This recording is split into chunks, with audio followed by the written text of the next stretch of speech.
CityCast from Explocity. 31st July 1940. This is the morning that I've been waiting for. I'm dressed in civilian clothes for the first time in the past 2 weeks. The priest has been with me for an hour. He's been talking to me of the God that awaits me on the other side of this journey. But I'm only waiting to see Bhagat. They're now at the door. I didn't hear them come. The rubber covering on the steps took care of that. The door opens. There are several of them, but there's only one man who's looking me in the eye. He must be the hangman. "Hold out your arms," he says, and I stretch them forward. I feel nothing, only a very deep calm. He quickly pulls my arms behind my back and ties them at the wrist. The leather of the strap is soft and gentle. They've moved the wardrobe in the room, and behind it is a green metal door. It opens, and I can see the rope in the next room. This is the rope to which I am to be wed. "Come with me, lad, you'll be all right," says the hangman, and leads me into the other room. I feel the warders gently holding my elbows as I step forward. They don't push me, they don't need to. There's a line made with chalk under the rope before which they make me stand.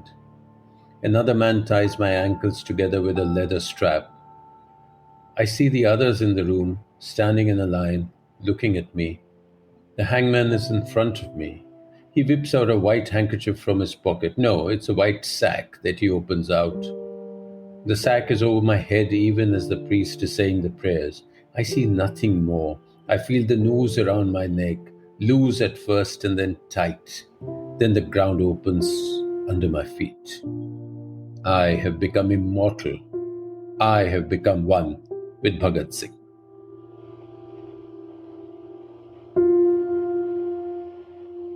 No matter how many times you've heard it, the story of Jallianwala Bagh always inspires terror.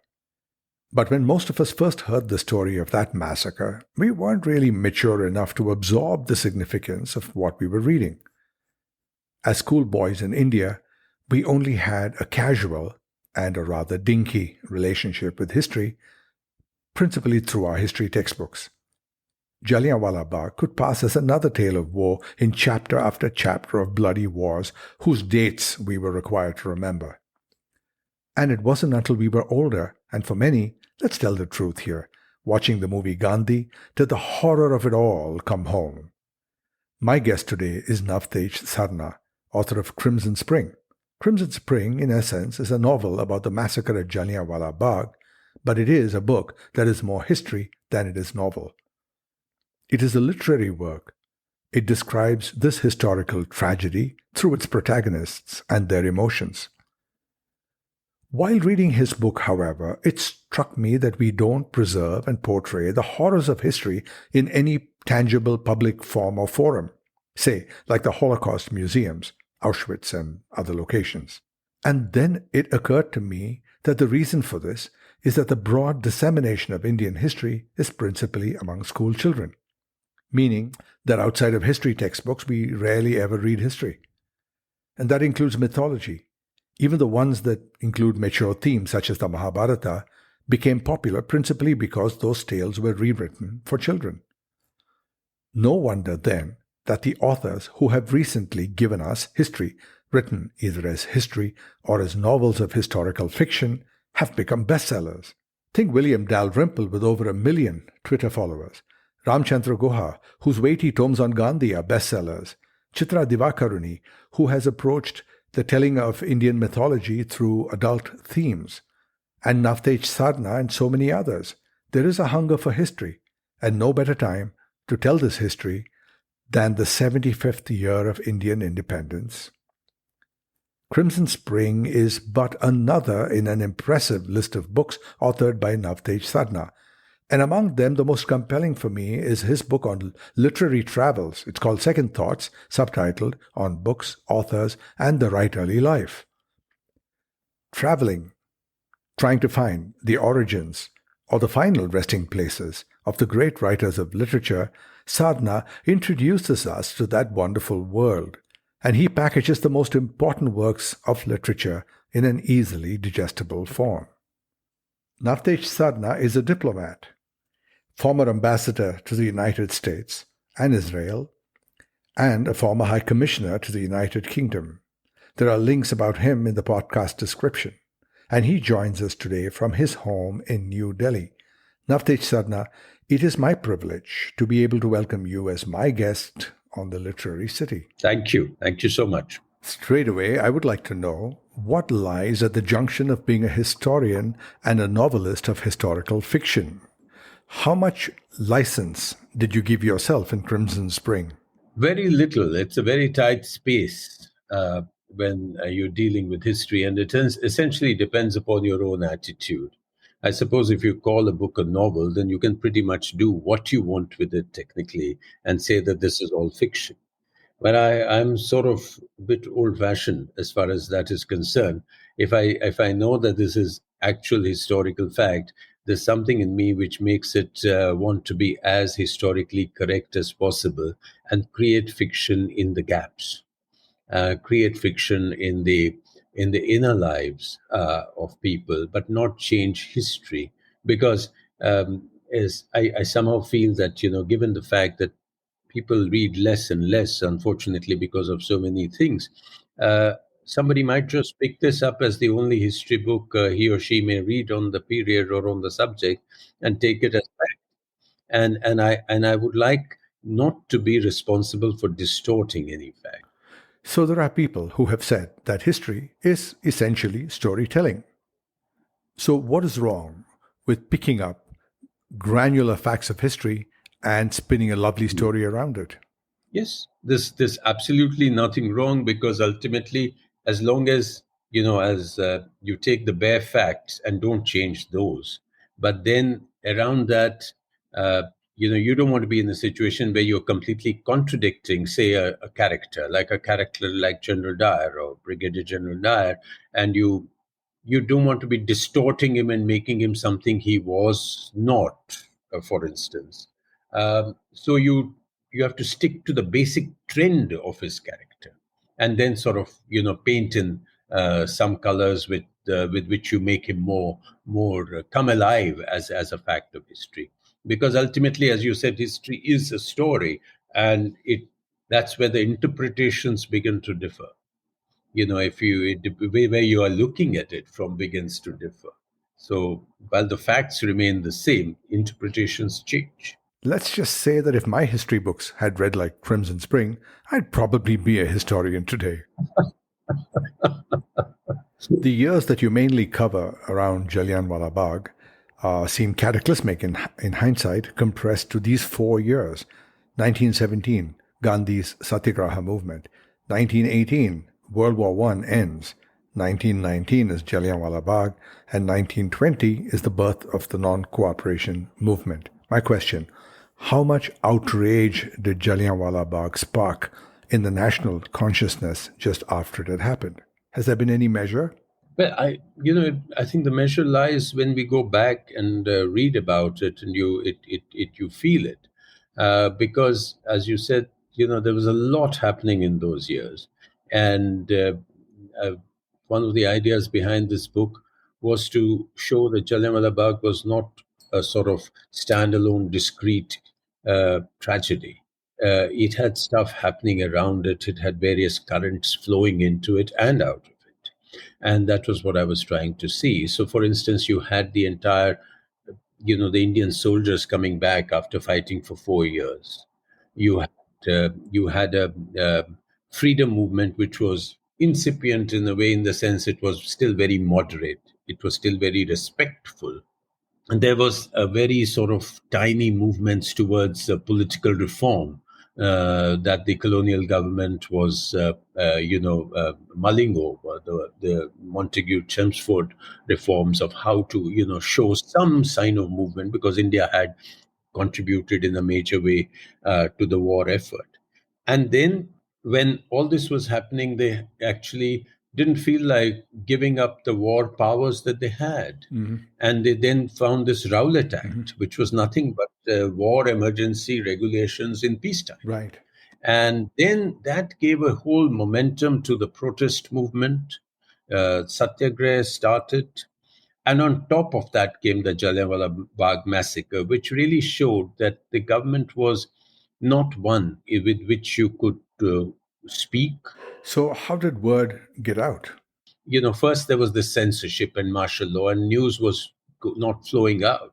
But when it started flowing out, when the martial law was lifted, they all came there. Madan Mohan Malviya was there, Jawaharlal Nehru came, Motilal Nehru came, and C.F. Andrews came. Gandhi was not allowed to come there till somewhere about 6 months later, and then he came. And that year, coincidentally, the Congress session was held in Amritsar. But Jallianwala Bagh, in many ways, became an inflection moment in the freedom movement and strengthened the non-cooperation movement. You must have visited Jallianwala Bagh often, and I can understand the emotions that you must feel. Well, it's always a very tragic place to visit. That said, as I mentioned before, we present it to the world more like a tourist spot than a memorial to horror, don't we? Unfortunately, we as a nation, as a country, don't take care of memorials very well.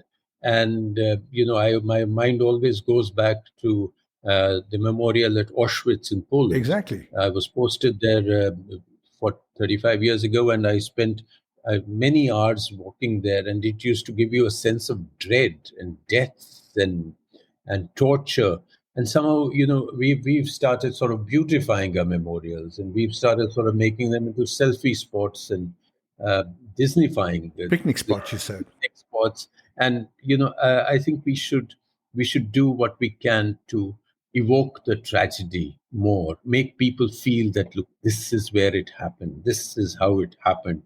Don't forget, this is history, this is tragedy, this is what freedom uh, struggle has meant for people. Let's not sort of just go there and have a coke and chips and have a laugh around the place. So I feel that we need to take a serious look at it, at how we treat our memorials.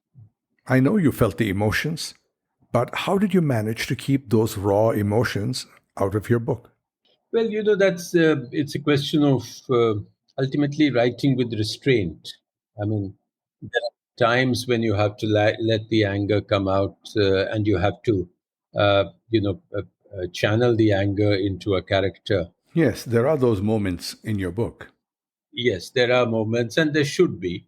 There should be, because ultimately, I think emotion and passion in writing has to come through. And a very good example would be that chilling passage when you had Kirpal Singh, who had just come back from fighting the Great War, World War One. He wondered why the people shooting at him were those that he had fought shoulder to shoulder with in the Jalandhar Brigade. Correct, correct. And in terms of its literary construct, about part two of your book had about 100 something pages that were anticipation before the massacre. Yes, yes. And then, following the 20 pages that describe the massacre, you pick up the pace. Shorter chapters, quicker sentences. Was all that by design? I was very conscious that after the massacre, the reader might just say, "Oh, the story's over. Why do I have to read another 150 pages?" So you had to sort of keep that the tension going in some form. And so, it goes through in terms of this: the massacre is over, but then the repercussions of the massacre. Um, Martial law was actually came into effect 2 days after the massacre, and then carries on for weeks. And what all happened in that. So that enabled me to keep the uh, tension going. Right. So, and then I had to create actually a second climax in the book, which comes through with Udham Singh. Shakespeare did a lot of this, didn't he? Out, out, damn spot. You know, his laundry commercial, Mark Antony's speech, Othello, and so on. That's right. That's right. That's right. A question occurred to me while reading your book. To you, who was the greater villain, Dyer or O'Dwyer? I mean, I don't think you can say A was bigger than the other, but I think if it hadn't been for O'Dwyer, the villainy, Dyer may not have been able to do what he did. There are those who say that Dyer was a soldier and O'Dwyer a politician. Yeah, and then it's not that he learned his lesson. He went back, and for the next 20 years, he was defending Dyer in England. So while Dyer himself, from what we read, that he went through a lot of doubt, he kept on having to justify to himself that he did the right thing. But O'Dwyer had no such qualms. He was sort of grandstanding all over the country for the next 20 years until he was shot. A worthy successor of the East India Company, I guess. Yes. And you point out that Dyer was a Colonel Dyer, not a General Dyer, as we always refer to him. Yeah, we all call him general for convenience. So, what was it? Yeah. Was he demoted or was it a temporary rank?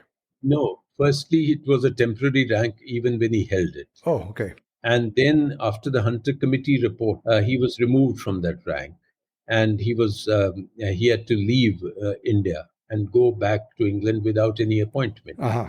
And so he was relieved from Brigadier General. Then he made some attempt a couple of years later, encouraged by the fact that House of Lords actually spoke in his favor, and he tried to retain the honorary rank of Brigadier General since he had held it for a certain amount of months.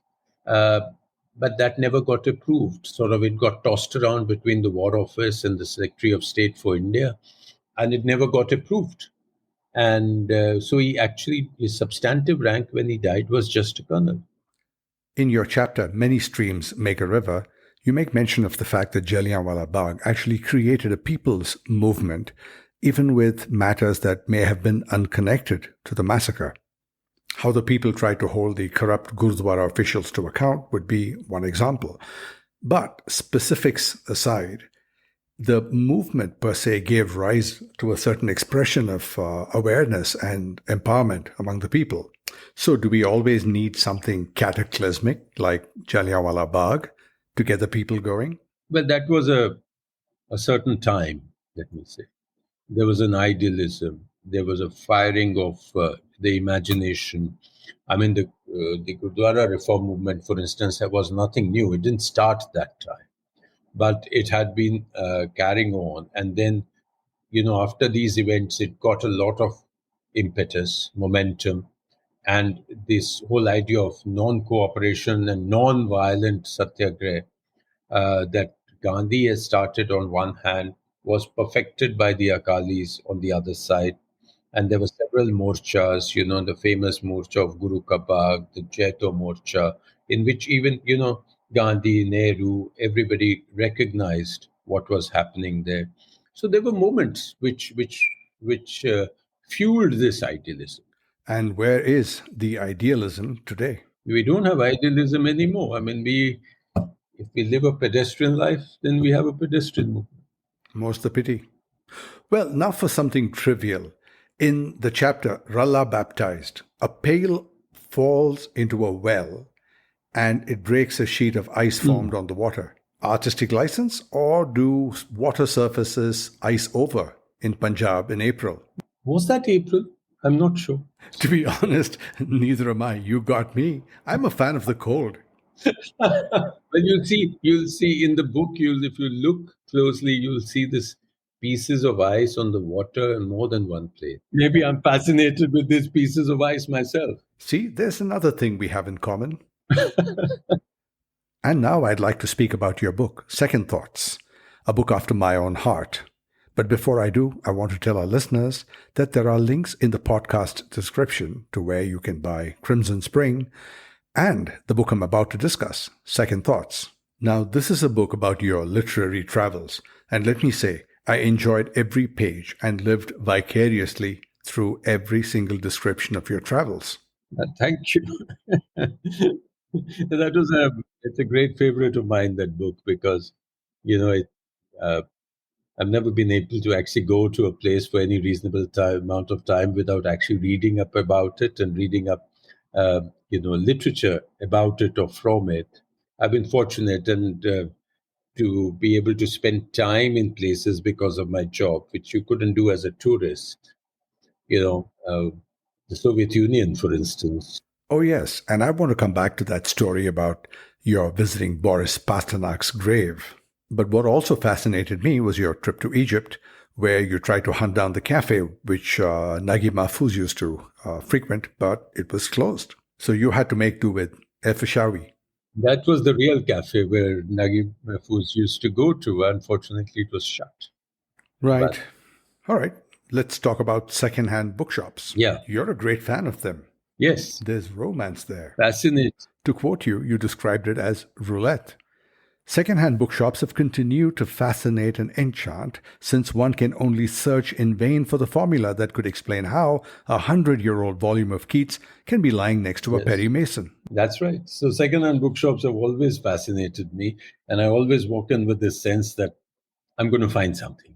So yes, second-hand bookshops have been a source of tremendous fun. You know the bookstore Bookworm in Bangalore, don't you? Yes, You know the one on Church Street? yes. The book How to Become Ridiculously Well Read in One Evening.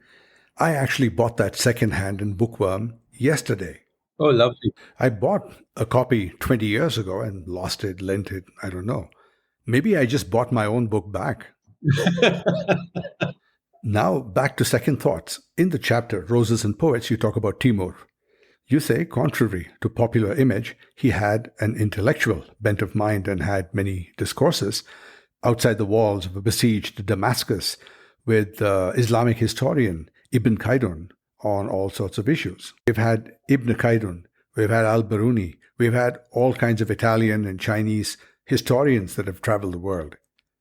Where are the Indian historians? Who are they? Oh, well, you have me there. I'm not sure. I'm not sure. There must be people, but I Indian historians going abroad. Oh, I'm not particular wherever they went, whatever they did. Just want to know who are the great Indian historians of note of yore? Yes, I think a lot of we've been We never um, liked writing history, did we? we don't like recording too many things. It looks like that. There's something. Yes, it's this reliance on the oral Hmm. tradition. Right. Has cut out a lot of actual writing, travel writing. I'm sure the Indians have traveled all over the place, all over Southeast Asia, all over the Middle East, etc., etc. But whether we can actually find a great Indian traveler whose memoirs or whose travels are written in detail, I don't think so. One of the things that I noticed in Second Thoughts was that you seem to have a deep connection with Chekhov and Gogol, particularly with the landscape, the bleak, icy landscape of Russia and its literature. Well, yes, they are part of my youth, and that what resonates with you because I read a lot of these books when we were young in college, etc. And they used to be the famous People's Publishing House, which we used to get books very very cheap, and and then my first few years in the foreign service were in Eastern Europe, in communist Soviet Union, and then communist Poland. So I saw a lot of that bleak landscape, the literature, I learned the languages. Uh, so that sort of went deep inside, and a tremendous love for their for the Russian, uh, the large Russian novels, the Turgenev and Chekhov's shorter work, uh, poetry of Pushkin, and those landscapes and the snow, and I was quite fascinated to begin with, and then when I spent time there I was a very young diplomat there. I really saw it firsthand, and I saw it very near. So I suppose it's left a very deep impression. It shows.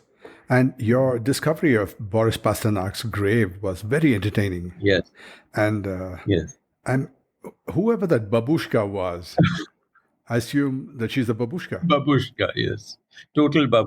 Please tell that story now. Well, it was fascinating because we were in Moscow, and this was 1982, 83. It was 83 actually. It was Easter 83, so it would have been around April 83. Let me remind our listeners that this is the old Soviet Union, Yes, well before there was glasnost and perestroika or anything that's remotely open. It was a closed, controlled state. Couldn't have been easy. completely. And you had to be, yeah, as diplomats, we could not leave Moscow without permission. But there was a writer's village a few miles out of Moscow, about 30, 40 miles out of Moscow, called Peredelkino. He had lived there and died there in Peredelkino. And so one went there and one wanted to find the grave of Pasternak because he had read about it. And there's no sign, of course. It was all pre-Google. It was all pre-anything. So we they found two Russian ladies, really, as you said, the babushka type with large overcoats and uh, flowery scarves, and standing there in the sort of outside a heavy wooden church. And it was amazing that churches still functioned in their small way. And I asked her, and she said, "Look for the three pines." And then started looking for the three pines, and there was a sort of triangle made by pine trees, three pines, and below it was the grave of Boris Pasternak. And it was Easter, I remember clearly, because people had come and put painted Easter eggs on the grave.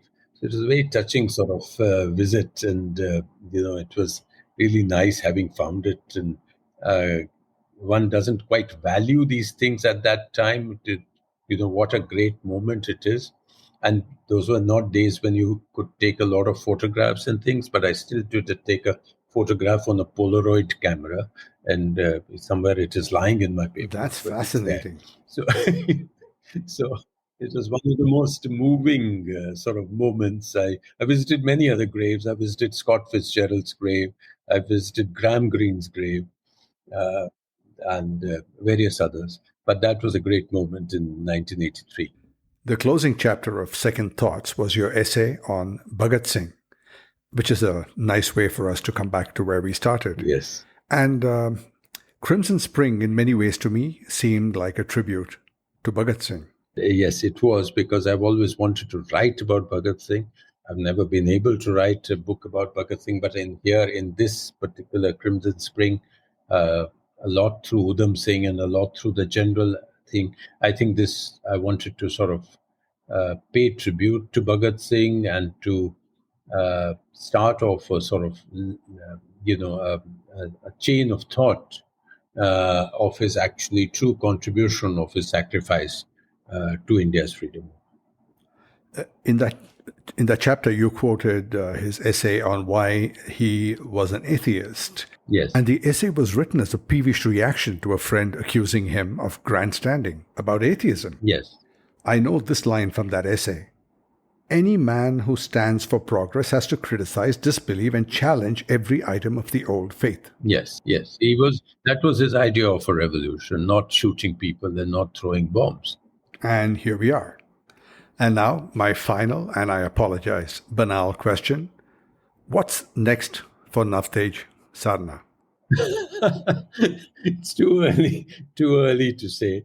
I have to get my act together about trying to find a new project, but I haven't started off on anything. There are several sort of things half in the pipeline, and I'm trying to fill the gap by writing some more short stories.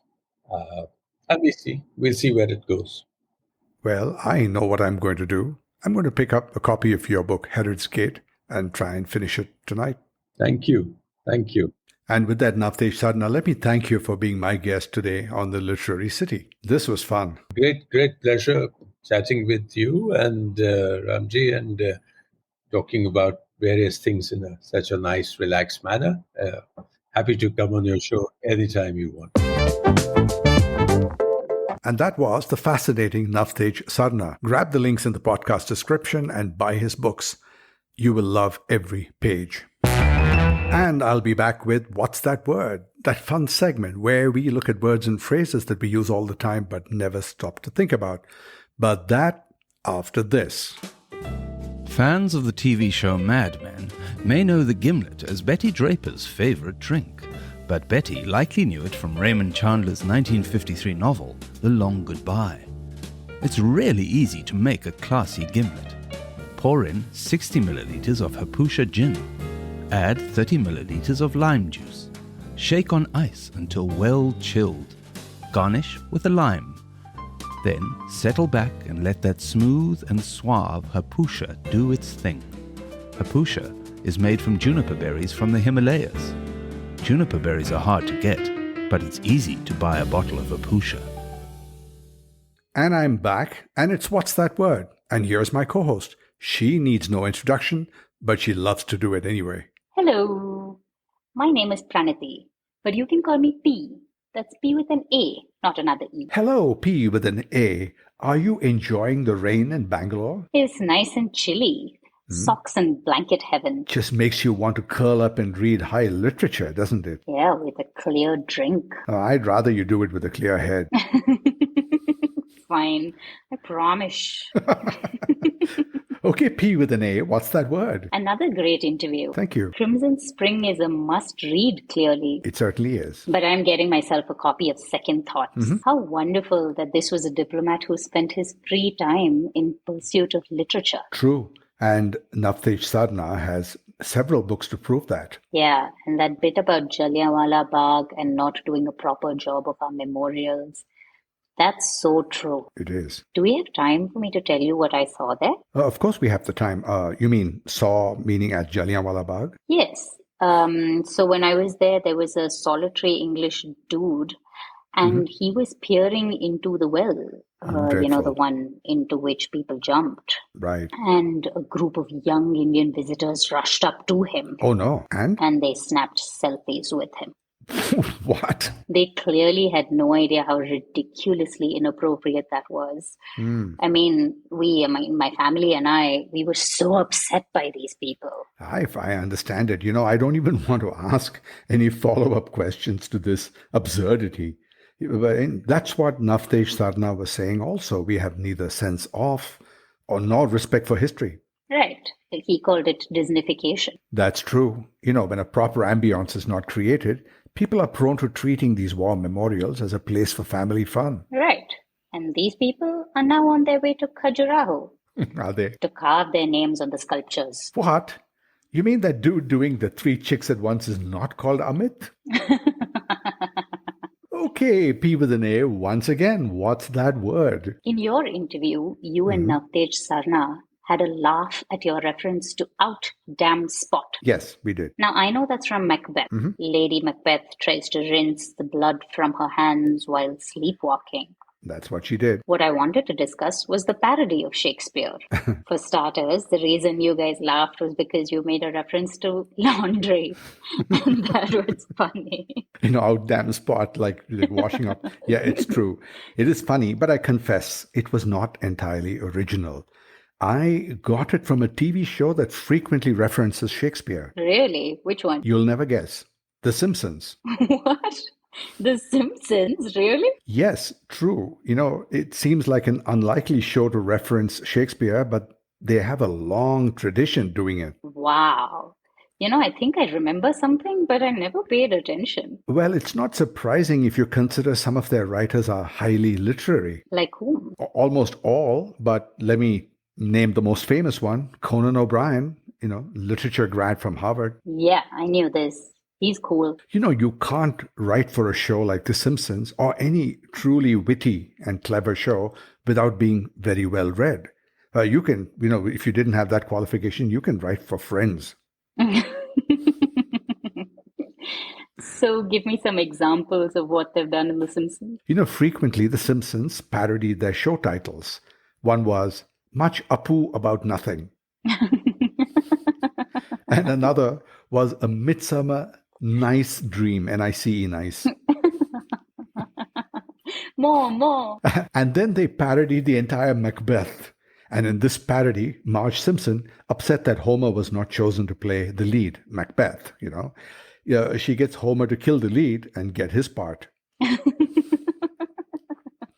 And? And then every time some actor gets a better review, she makes Homer kill them. Like Lady Macbeth.